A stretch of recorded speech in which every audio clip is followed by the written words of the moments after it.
Bonjour et bienvenue sur ma chaîne. Nous allons voir aujourd'hui qui est responsable du déneigement des trottoirs et comment réagir suite à une chute. Qui doit déneiger les trottoirs? Il faut se renseigner auprès de la mairie pour savoir si un arrêté municipal prévoit le déneigement des trottoirs situés devant les habitations. L'arrêté est affiché en mairie. Il est également consultable sur son site internet. Des panneaux peuvent aussi être apposés près des habitations pour signaler cette obligation. Si rien de cela n'est fait, contactez directement la mairie. En cas d'arrêté municipal, les occupants, propriétaires ou locataires, doivent déneiger devant leur habitation.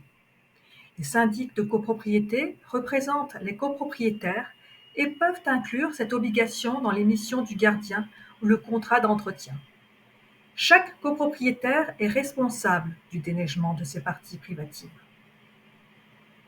Des règles sont également possibles, comme la pose d'arrêts de neige sur les toits pour éviter les chutes de neige sur la voie publique, ou l'enlèvement des glaçons formés sur les toitures ou tuyaux de descente. En cas d'absence d'arrêté municipal, c'est la mairie qui se charge du déneigement de toute la voie publique, y compris sur les trottoirs devant chez vous. L'entretien de la voie publique incombe à la commune.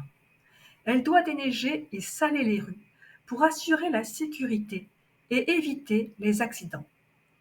Sont notamment concernés les entrées et les escaliers des bâtiments publics, écoles, crèches, églises, haltes garderies, mairies, maisons des seniors, salles polyvalentes, gymnases et les arrêts de bus. Ceci n'est malheureusement pas toujours effectué en Matésine.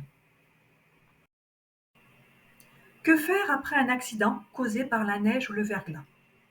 Il faut tout d'abord prouver le préjudice et la négligence en constituant un dossier avec des certificats médicaux, expertises, photos et témoignages. Éventuellement, vous pouvez faire constater les manquements par un huissier. Contactez également votre assurance si vous avez une garantie des accidents de la vie et une assistance juridique, car des indemnités sont possibles pour les frais perte de revenus. Il faut également contacter les responsables.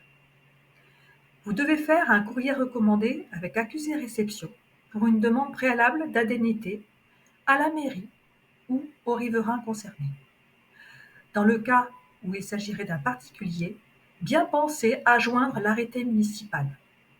Si la responsabilité de ce dernier est reconnue, c'est son assurance multirisque habitation au titre de sa garantie responsabilité civile qui interviendra pour vous indemniser. Vous devez également préciser la nature et le niveau du préjudice financier subi. Si aucun accord est conclu, vous pouvez déposer une requête devant le tribunal. Sachez que vous avez 4 ans à partir de l'accident pour engager une procédure et faire appel à un avocat. Face à une commune, c'est le tribunal administratif. Face à un riverain, c'est le tribunal d'instance si les préjudices sont inférieurs à 10 000 euros. Au-delà, c'est le tribunal de grande instance. La vidéo est terminée.